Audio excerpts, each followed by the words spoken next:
It's now time for Business Matters with Don Ma. Don, thanks for joining us. Good to see you. Yeah, good to be here. So let me start off with this. The son of President-elect Donald Trump is putting his money on cryptocurrency. Now, in an interview with CNBC, Eric Trump said he thinks America can't be the crypto capital of the world and that his father fully supports that. He said sensible regulatory guidelines could make the US a crypto superpower. The young Trump's comments come after Bitcoin recently climbed above the $100,000 mark for the first time. Meanwhile, a surge in revenue for the world's largest computer chip maker, a sign that the artificial intelligence boom keeps booming. Taiwan's semiconductor manufacturing company reported revenue up 34% year-on-year in November. Revenue climbed to about $8.5 billion, and this helped TSMC hold the top position in the world for the wafer foundry business. Revenue is being fueled by smartphone and AI-related demand from clients like Apple and Nvidia, for example. And it seems like the cost of labor is becoming less of a burden for American businesses.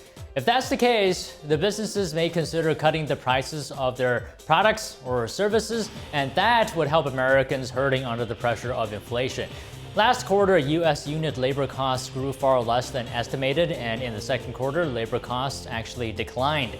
The new Labor Department data could encourage the Federal Reserve to cut rates in the future to stimulate the economy, and the Fed is holding their last meeting of the year next week. We'll have coverage on that.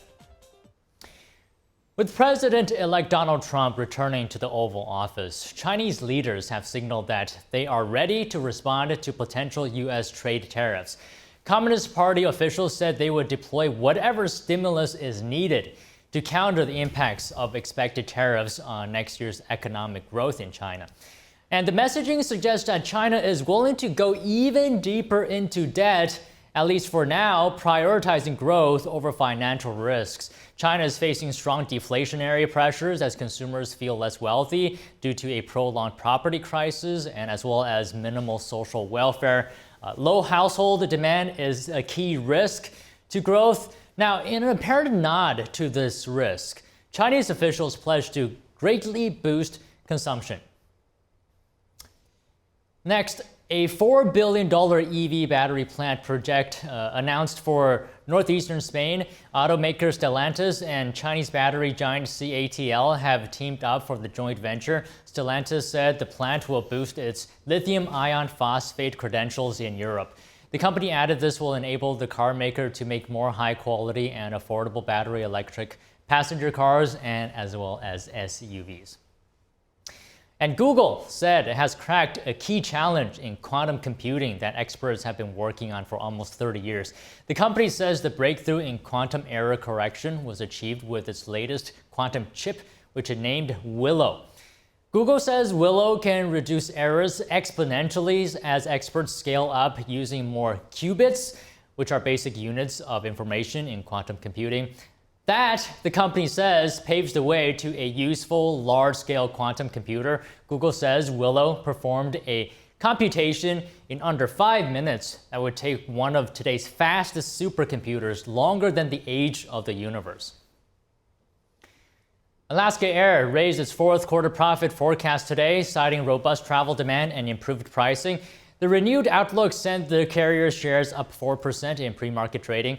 The Seattle-based carrier expects its profit per share for the fourth quarter to be between 40 and 50 cents, and that's compared to 20 to 40 cents forecast earlier. Alaska Air also expects to increase profits by $1 billion over the next 3 years. The carrier also expects to benefit from its recently completed acquisition of rival Hawaiian Airlines.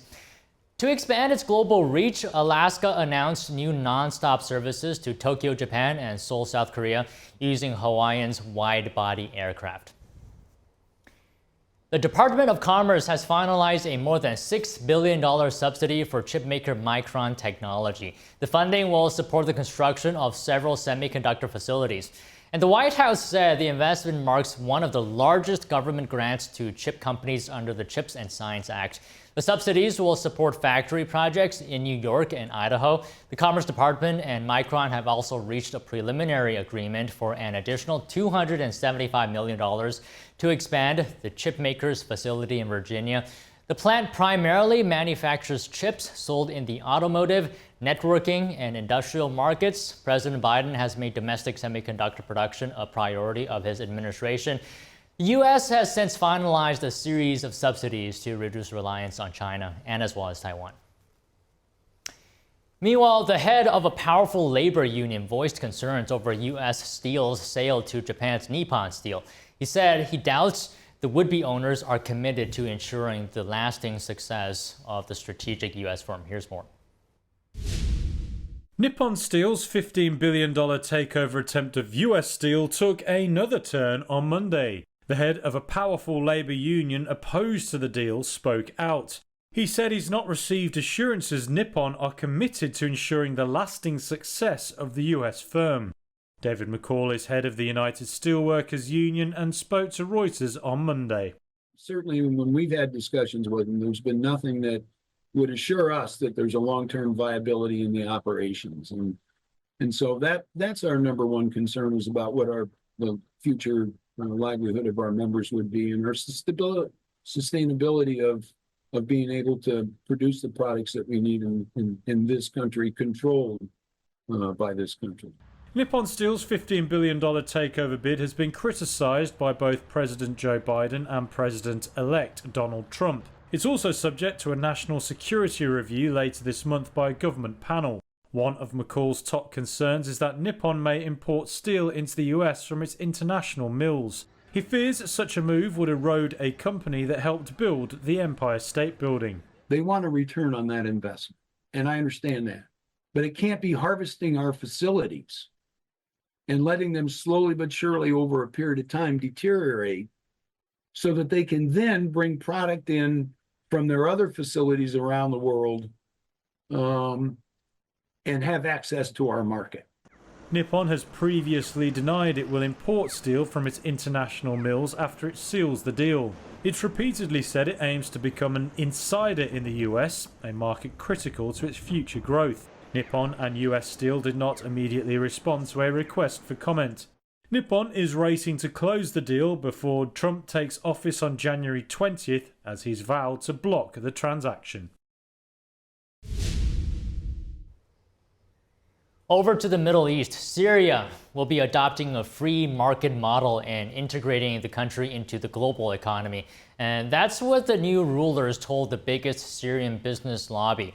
Syria had long imposed strict import and export controls, and independently trading in foreign currencies could previously land someone in jail. Prominent business leaders welcomed signs that the economy would open up to investment, which will be vital in rebuilding.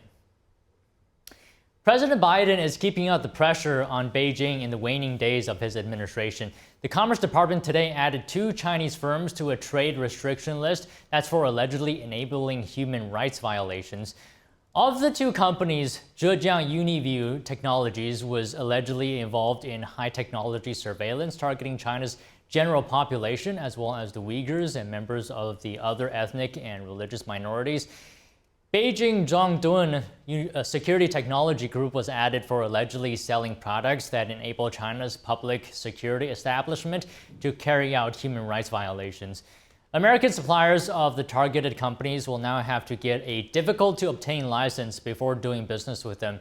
The U.S. added 6 other entities in Russia and Myanmar to the trade restriction list today.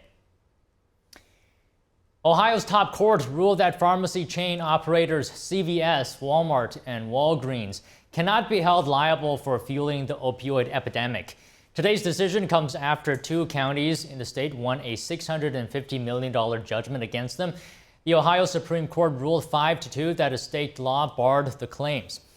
The justices cited an amendment to the Ohio Products Liability Act. The court said it recognized that the deadly epidemic had touched the lives of people throughout Ohio. However, the majority ultimately ruled that the case was beyond its authority.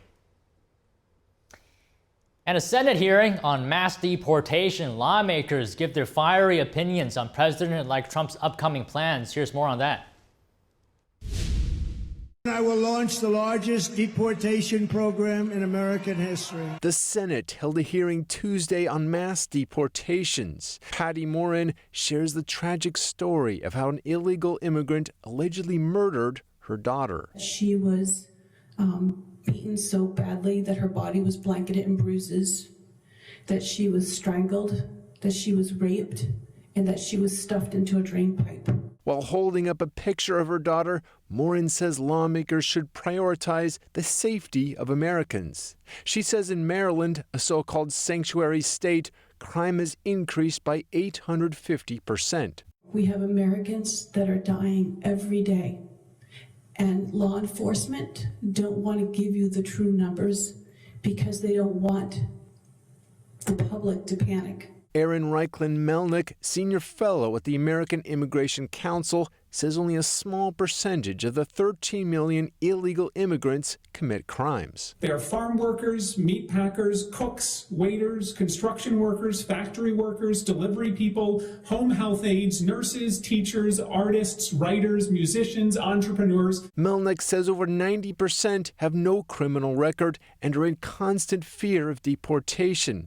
He says many of them should be given a path to citizenship. The last thing we want to do is give amnesty to people here now because we'll be overrun. Republican Senator Lindsey Graham supports deportation. He says if we do not have outflow, the inflow will continue. How many people want to come to America that are non-criminals? Probably hundreds of millions, and I understand why. It's a great country. Senator Josh Hawley getting into a testy exchange with the Immigration Council's Aaron Reichlin-Melnick. Why would you want to drive down the wages of millions of working Americans who can't get those jobs in construction, agriculture, and hospitality because illegal immigrants are getting them, suppressing wages in the meantime? Why would you want to do that? Well, if you've been here for my initial testimony, you know I don't want. Oh, listen, I read your testimony word for word, and I've been watching it, and I know what the answer is. You don't actually care. President-elect Trump will be sworn in on January 20th, 2025.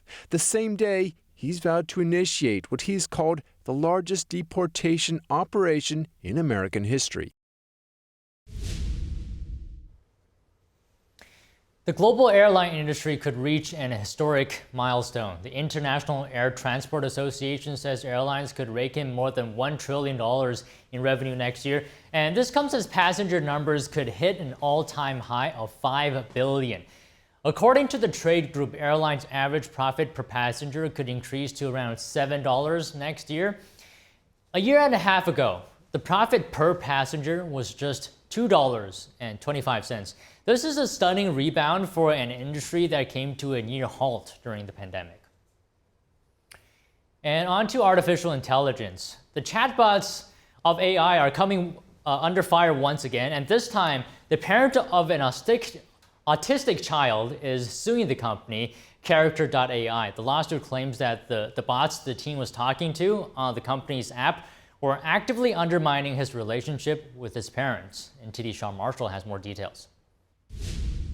Parents are suing Google-backed company Character.ai over their chatbot character creation app. The parents allege the app undermined their 17-year-old autistic son's relationship with them, and that the app caused him to change over time and become violent. A screenshot from the most recent case filing shows the app implying to the son that murdering his parents was a reasonable response to their limits on his online activity. One bot allegedly told him, a daily 6-hour window between 8 p.m. and 1 p.m. to use your phone.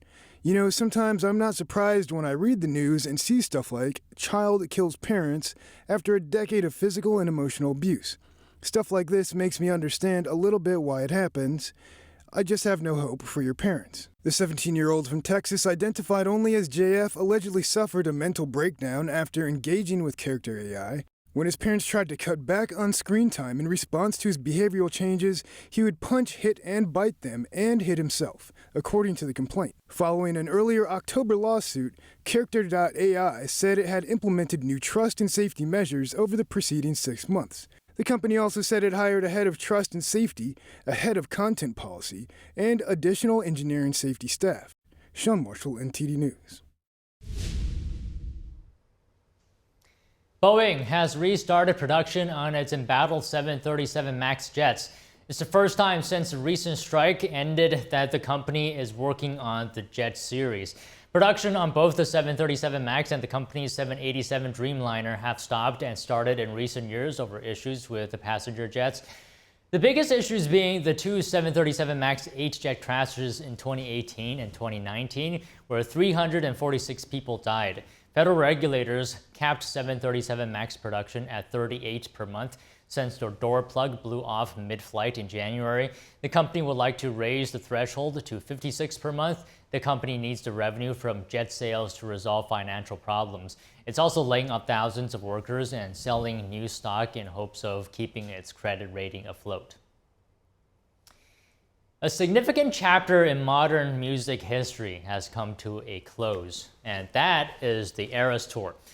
Taylor Swift performed her final Eras Tour concert in Vancouver on Sunday, and now comes confirmation that the tour made history in ticket sales. According to the New York Times, the singer's production company confirmed the Eras Tour grossed more than $2 billion.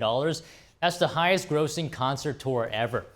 In all, Swift performed for over 10 million people worldwide during 149 shows over 21 months. All right, on to Wall Street here. Main indexes closed lower today.